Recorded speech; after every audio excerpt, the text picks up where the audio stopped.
Okay, let's unpack this. Today, we're taking a deep dive into some really fascinating material you've shared with us. We're focusing on what the sources call the absolutely critical preparation phase for cross-cultural church planting. Getting ready before you even step foot on the field, all that strategic thinking around targeting who you're reaching, and formally commissioning the team. Right. And think of this initial stage well, like a runner preparing for a marathon. It's not the race itself yet. Okay. It's all that rigorous behind-the-scenes work. The Yeah. conditioning, yes, but also designing a really precise strategy based on the specific terrain and conditions, the course you're actually about to run. Right, that intense upfront planning. And our mission here in this deep dive is basically to pull out the most important nuggets of knowledge and insight from these sources, give you a real shortcut to being well-informed on what's vital in this foundational stage. And it's profoundly foundational. The sources lay it out really clearly. Something like 60 to 80% of problems that crop up later. 60 to 80%. Wow. Yeah, a huge percentage. Yeah. They can often be traced right back to faulty strategic thinking or lack of it here in the preparation phase. That number just jumps out at you, doesn't it? So this isn't just, preliminary stuff. It's really the cornerstone. It determines success or failure later on. Why is getting this specific phase right so critical? Well, because this is where you define the whole endeavor. Yeah. You're clearly stating the goal, you're assembling the right players for that goal, and you're securing the absolutely essential support systems to keep them going. Makes sense. If any of those foundational pieces are shaky, the whole structure is just compromised down the line. It's inevitable, really. It's setting the trajectory. Okay, so the sources give us an overview of this phase and then lay out specific steps. Let's start with that overview. Beyond the marathon analogy and that staggering statistic, what are the core activities happening here? This is where you make those fundamental decisions. Choosing the specific geography or maybe the ethnicity of the people you're focusing on, what the source calls the focus people. Focus people, okay. You form and then commission the church planting team. You prayerfully define the central vision and the core values. These will guide pretty much every decision. And crucially, you establish the necessary financial and prayer support systems. Okay, defining the target, building the team, establishing the foundation. And the sources connect this to biblical examples too, right? Oh, absolutely. You can see this in action. Acts 13.3 is a prime example. Yeah. You've got the church in Antioch fasting, praying, and then sending out Barnabas and Paul. Right. Then just a couple of verses later, Acts 13.5, you see the team expanded. John Mark joins them. And Galatians 2.7 to 9 really highlights this principle of having a clear ministry focus. The apostles agreeing Paul and Barnabas would focus on Gentiles, while Peter, James, and John focused on Jews. So it's not just some modern missiology trend. There's ancient precedent for this kind of intentional preparation. The sources outline 6 key steps for navigating this phase. Yes, they present them as a kind of logical progression. First, define the church planting vision and core values. Second, determine the ministry focus people. Third, recruit a capable team leader. Crucial. Fourth, gather and organize the team. Fifth, secure prayer and financial support. And sixth, prepare and commission the team.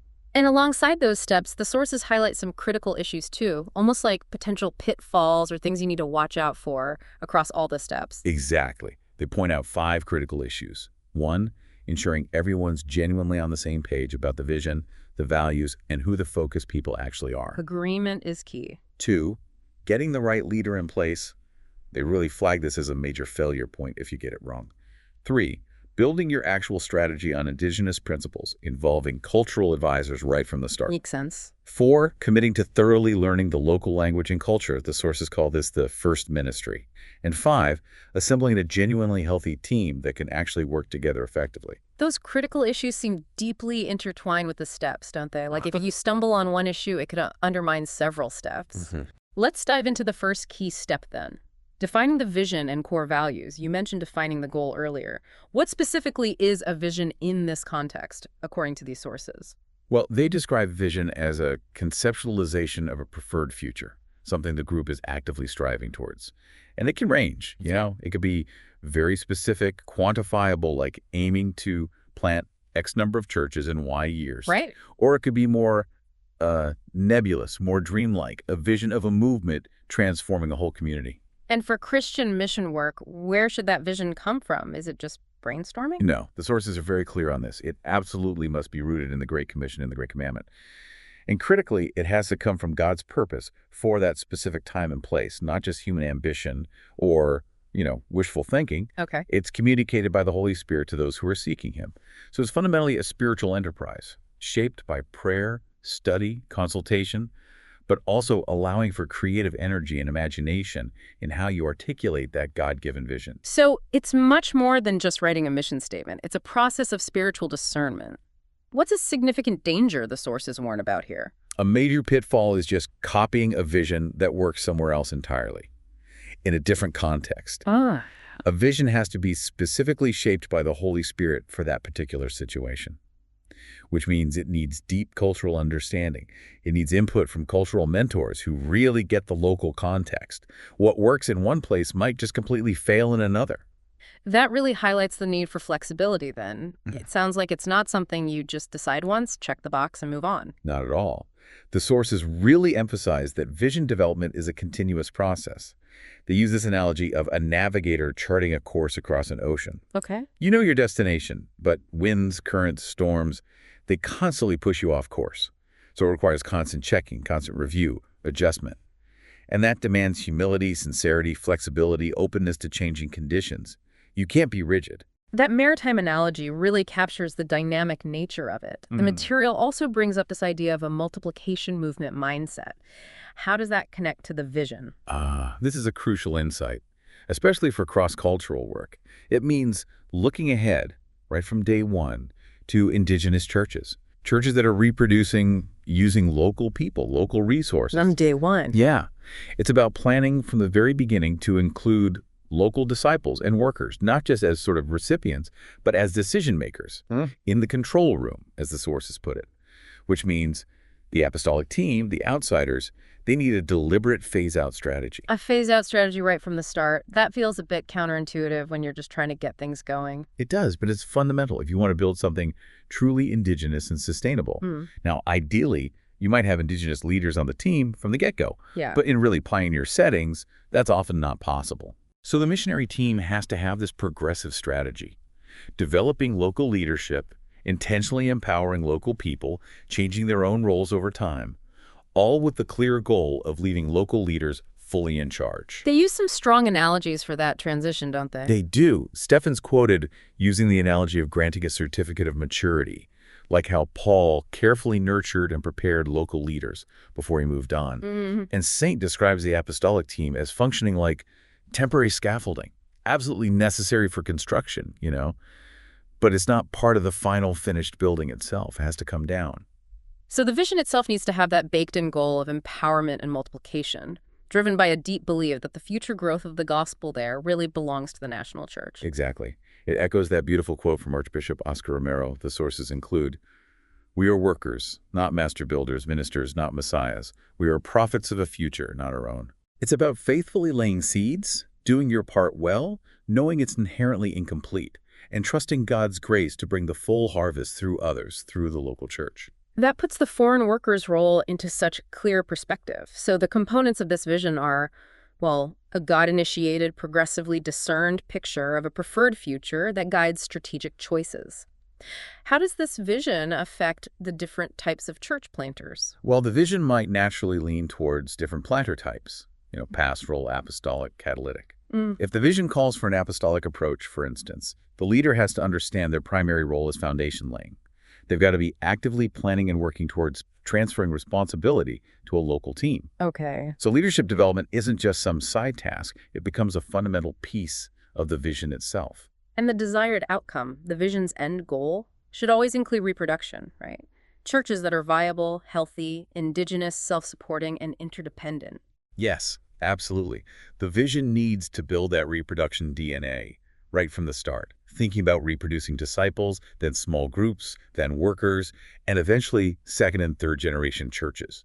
It's a whole chain reaction. And selecting the specific church planting model, like house churches, or maybe an urban central model with satellites or cell churches, that's part of shaping this initial vision too. It is. The model you choose helps define the approach, the kind of team you'll need, the resources required. It all ties back to that initial vision. Okay, so that's vision. What about core values? How do they fit alongside the vision? Well, if the vision is the destination, The core values are described more like the essential markers or buoys along the way. Okay. They help you navigate safely, distinguish the channel from the dangerous rocks. They're the team's strongly held convictions that shape every decision, not just the big ones. The sources mention Garrison's 10 common elements of church planting movements as a classic example. Things like extraordinary prayer, abundant evangelism, intentional planting of reproducing churches, the authority of God's word, local leadership, that kind of thing. Exactly. Those are prime examples. And these values are powerful because they drive decisions, they determine priorities, and they actually make evaluation possible later on. When the team shares common core values, it creates this powerful synergy and unity, even while allowing for diversity in less critical areas. They're like the pillars holding up the vision structure. And just like the vision, they have to be grounded in Scripture. Absolutely. Primarily in the Great Commission or Great Commandment. The sources use the example of the Jerusalem church in Acts 6 really effectively here. Oh yeah, the widows issue. Right. They face that crisis over caring for the Hellenistic widows. But their core values, prioritizing prayer and the ministry of the word, and valuing care for the needy, guided their solution. They didn't ditch their values. They addressed the problem by finding leaders with the right values, spiritually mature, fervent to handle the practical need. That actually helped avoid conflict and let the apostles stay focused. That's a great illustration of values guiding decisions under pressure. The sources also list these values as specific priorities, using phrases like small before large or infrastructure before superstructure. Yes, that table they include is quite insightful. Priorities like valuing character over charisma, emphasizing going to the lost rather than just waiting for them to show up, prioritizing multiplying groups over just adding members, focusing on the lost more than the already found, valuing lay leadership over maybe relying too heavily on professional training that might not be accessible locally. These are very practical ways core values translate into action on the ground. Fascinating stuff. Okay, moving on to the second key step. Determining the ministry-focused people. We touched on it in the overview. Why is it so strategic to choose a specific group rather than just, offering the gospel broadly to whoever shows up? Well, the sources make a strong case that this kind of strategic focus actually has clear biblical precedent. They point again to Galatians 2, Paul Maribus, focusing on Gentiles, Peter, James, and John on Jews. Right. You see Philip focusing on the Samaritans in Acts 8. Paul gets that very specific Macedonian call vision in Acts 16. It's not about excluding anyone from hearing the gospel, but it is about being intentional and strategic with, let's face it, limited resources. So it's about maximizing impact by tailoring your approach. Exactly. The ministry-focused people is the group the new church is deliberately aiming to reach and serve. And this could be defined by ethnicity, socioeconomic class, geography, maybe an age generation, other factors. The sources warn pretty clearly that if you don't define a focus, you often just default to reaching people who are culturally similar to the planters themselves. Because your methods aren't neutral. Precisely. Your methods, your language, your communication style, they're inherently shaped by some culture, usually your own, if you're not intentional about adapting. That's a really important point. Nothing is culturally neutral. So what factors do the sources suggest a team should weigh up when they're selecting this focus people? They lay out several key factors, and often it's a convergence of these. First, there's spiritual need. Pretty straightforward. Looking where Christ isn't known, referencing Romans 15:20. Where there are no viable indigenous churches, or where the evangelical population is tiny, maybe less than 2%, with minimal church planting happening. Okay, need is one factor, but they say need alone isn't enough. Right. Need alone isn't sufficient, they argue. So another major factor is greater receptivity. Receptivity, okay. There's a scriptural argument here, looking at passages like Matthew 10, Luke 14, Acts 13. It just makes missiological sense to prioritize groups who seem more open or responsive to the gospel message. McGavran's harvest principle is based on this. Identifying receptivity often involves a mix of, say, demographic study, prayer, maybe some exploratory visits on the ground. In strategic effectiveness, how does that play in? Well, with limited resources, time, money focusing allows the team to maximize their effectiveness. They can tailor their ministries, their communication, even how the future church might be structured, to the specific needs and worldview of that particular group. Geographic factors also play a role, you mentioned? Yes, thinking long-term about a city or a region. Paul strategically targeted urban centers, didn't he? For their influence, their connections. Right, hubs. Today, that might mean focusing on transport hubs or areas with rapid population growth, or maybe even initially reaching an influential group who can then reach others within their society. The sources mentioned a case study from Peru where EFCA intentionally followed demographic growth patterns. Having believers already present among the unreached group, that seems like it would be a huge advantage. Oh, it is. That factor of a pre-existing core group, or maybe diaspora Christians living among them, is significant. Believers already there can become the initial core of the new church. That saves immense time and effort, plus provides crucial community connections right away. Like in Acts. Exactly, the examples in Acts 8 and 11 of scattered believers starting churches, like in Antioch. But the sources do caution. The team needs to carefully assess the compatibility and the potential for cooperation with any existing group. It's not always straightforward. And sometimes there are just unexpected windows of opportunity that pop up. Absolutely, that's the exceptional opportunity factor. Could be something like finding a man of peace who opens doors in a community, like in Luke 10.6. Or maybe a strong local witness asks for help, or a strategic door opens up, like Paul found in Ephesus and Troas.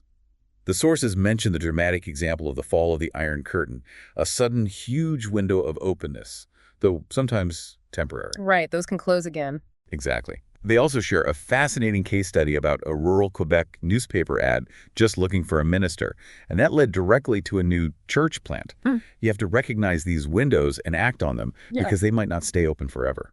And finally, supernatural guidance. This sounds like it could potentially override everything else. Precisely. This is crucial. The account in Acts 16 is the prime example, isn't it? The Holy Spirit explicitly stops Paul from going to Asia and Bithynia. Right, blocks him. Only to then provide that clear vision of the Macedonian man calling for help. It shows that even the best human plans might need to be paused or completely rerouted based on God's timing and direction. The team absolutely has to stay open and responsive to the Spirit's redirection. Sidebar 9.2 in the sources apparently summarizes all these factors really well. It seems like weighing all these factors is the team's prayerful responsibility then, and the sources suggest even a tentative focus is better than having none at all. Yes. Trying to reach too many different groups at once usually just dilutes the effort and becomes ineffective. The team, in consultation with advisors and sending churches, needs to make a prayerful decision on a tentative focus. And they need to become convinced that God has specifically called them to reach that group. That conviction is important. Okay, moving from the who to the leader of that who. Step 3, recruiting a capable team leader.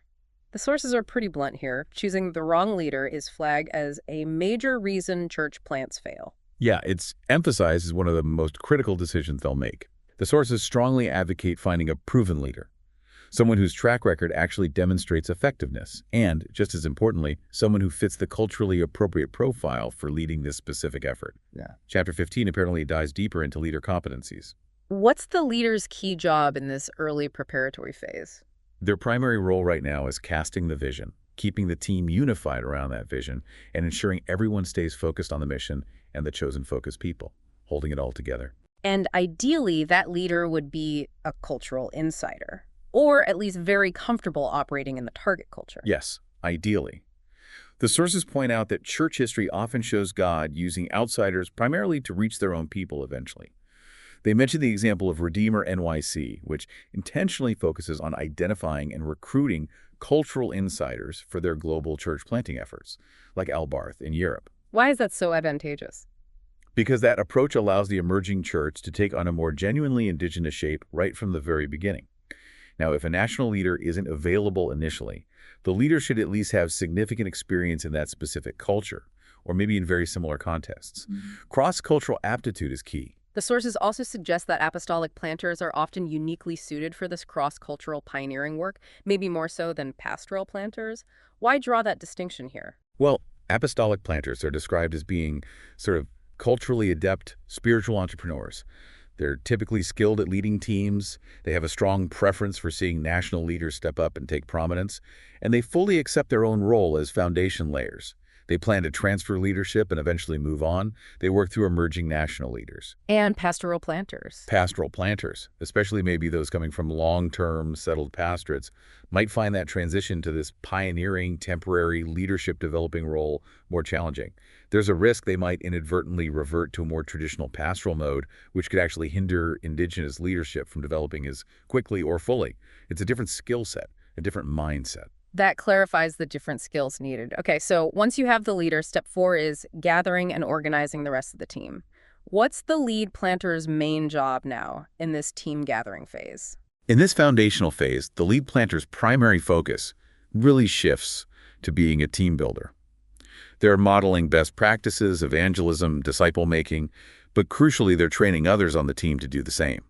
They aren't primarily functioning as the pastor-teacher of a gathered congregation yet. And the team is built around that leader. Yes, the sources suggest the leader should have the most significant voice in selecting team members, looking for people who can contribute meaningfully and who are loyal to the shared vision.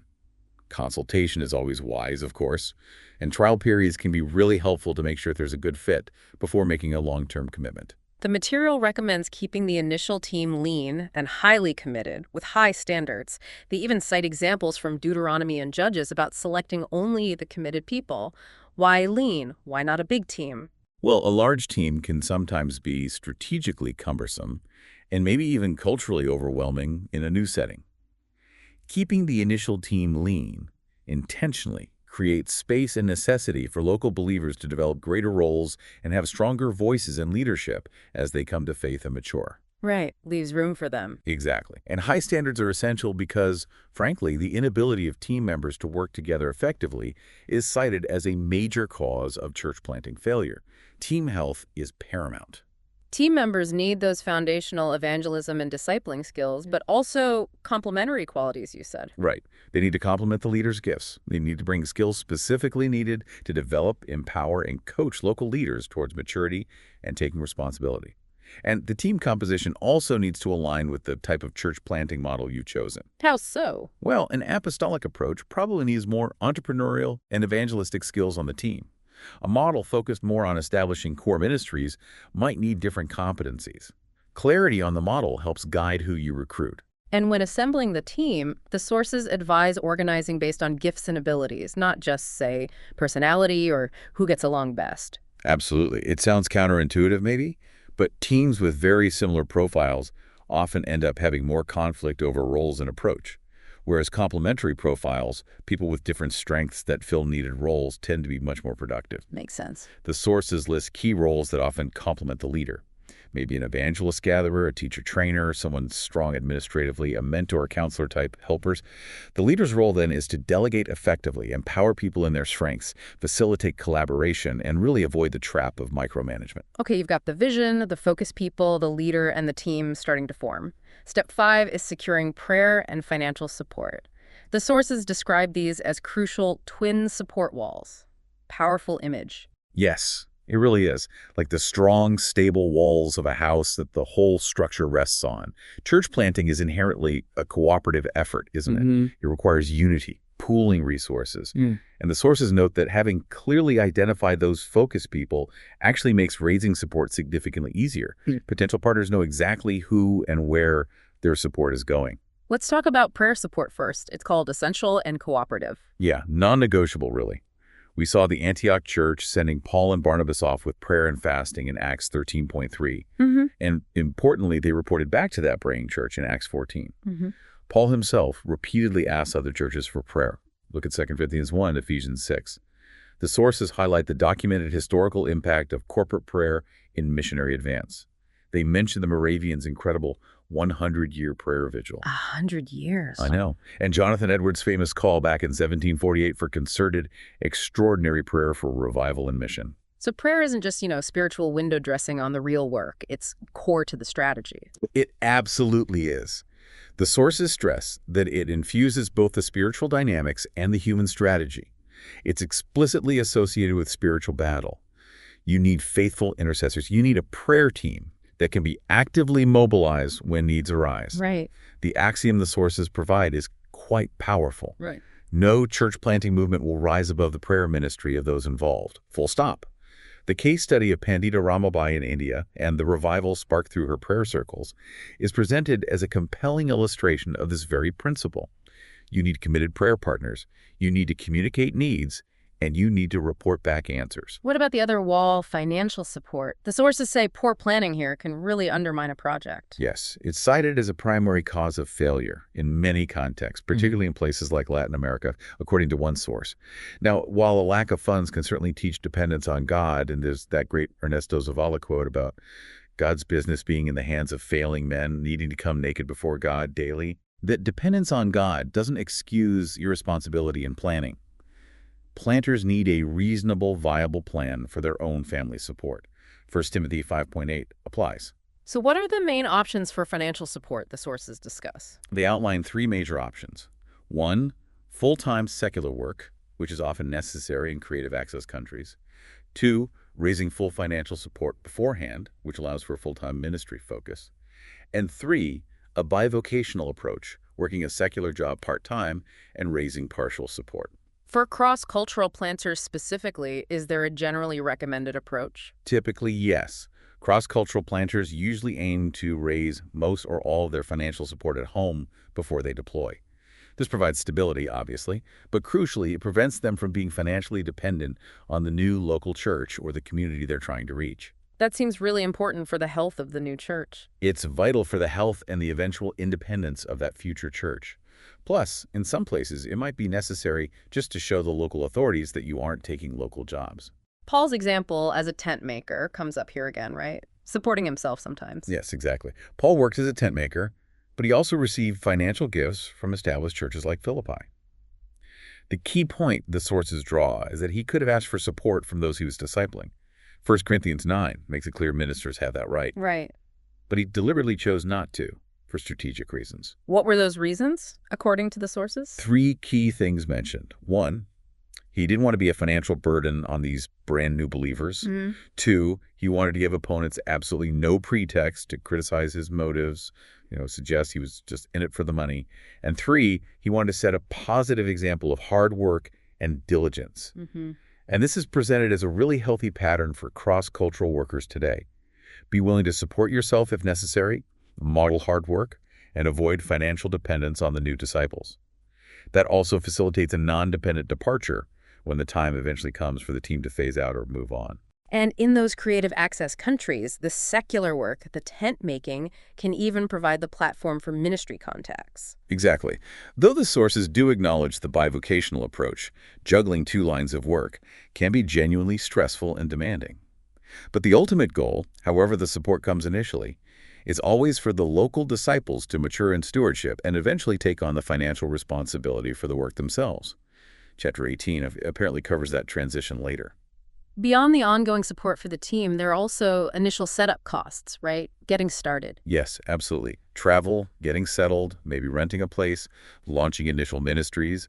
Sponsoring groups often help provide seed money for these upfront expenses. Think of it like, needing seed before you can plant a field or preparing financially before a baby arrives.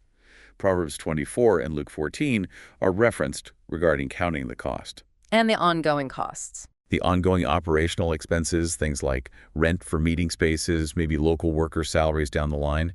Ideally, those should increasingly be covered by the local believers themselves as the ministry grows and matures. That's part of Indigenous development. Ultimately, though, it sounds like this whole financial piece is a significant venture of faith.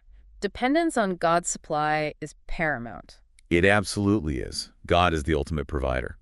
Philippians 4.18-19 is the anchor. Church planting requires deep faith and trust in God's provision. Planters have to teach and exemplify both confident faith and patient sacrifice. The sources advise you probably can't wait until every single conceivable future need is met before starting. Right, you'd never start. Exactly. But they also caution against incurring significant debt or trying to move too far ahead of the supply that God is providing through his people. It's a balance. Waiting on God's timing, taking spirit-led steps of faith, and modeling that trust and dependence for the emerging community is key. Okay, finally, step 6. Preparing and commissioning the team. With all those other pieces falling into place, vision, people, leader, team, support, what are the final steps to really solidify the team before sending them out? The sources outline three main things here. First is focused team building. This means intentionally setting aside dedicated time, maybe at a specific retreat or venue, to really build deep relationships, to fully adopt the vision and strategy together, and, importantly, to proactively address potential tensions or conflicts before the pressures of ministry on the field really hit. Get ahead of the problem. Exactly. Teams are encouraged to make a formal covenant together, and also to graciously release anyone who at this stage realizes they can't fully commit to the team or the vision. Better now than later. And the sources specifically say not to map out all the detailed ministry strategy at this stage. That seems counterintuitive again. It does, but that's right. They really emphasize waiting until you are on location, until you can gain those indispensable insights from cultural insiders there on the ground before you finalize the fine details of the ministry strategy.